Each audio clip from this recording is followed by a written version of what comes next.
उच्च माध्यमिक शाळेतील माझे सहशिक्षक श्री सोमनाथ पिळगावकर ते नेहमी मला लिहिण्यास प्रोत्साहित करत आले.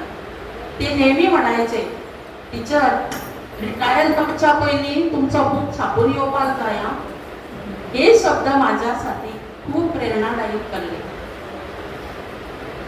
तर आज माझ्या पुस्तक परीक्षणाची सगळी जबाबदारी त्यांनी घेतली. शिवाय मला अनेक गोष्टींसाठी त्यांनी सहकार्य केले. खूप खूप धन्यवाद सोमनाथ, जे आमच्या ऑडियन्समध्ये बसलेले आहेत. माझे जोडीदार श्री शिवशंकर मयेकर हे तर माझ्यासाठी आधारस्तंभ पाठीराखेच आहेत.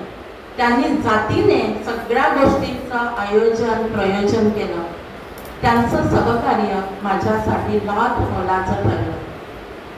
माझ्या दोन्ही मुली डॉक्टर सोमनी व स्तुती यांनी पुस्तकाचं मुखपृष्ठ अवघ्या काही तासात तयार करून पाठवलं. यासाठी त्यांनी खूप कौतुकास पात्र आहे. भावगम्य असते, बुद्धिगम्य नसते. बुद्धीच्या अंगानं कवितेचा मागोवा घ्यायचा नसतो, भावनेच्या अंगानं कवितेचा आनंद आस्वाद घ्यायचा असतो. आणि असली कविता बुद्धिगम्य तरी सुद्धा ही भावगम्य अधिक असते, बुद्धिगम्य अधिक कमी असते. कविता ही मागून मुटकून बसून आता मी कविता लिहिणार असं म्हणून कविता कधी होत नाही. म्हणून कवितेच्या बद्दल असं म्हणतात, कविता प्रसवते. कविता प्रसवते.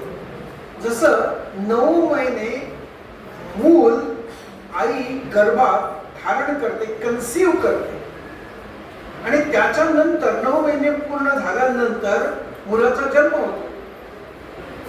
तसंच कविता सुद्धा कवी किंवा कवयित्री याबद्दल कन्सीव करते.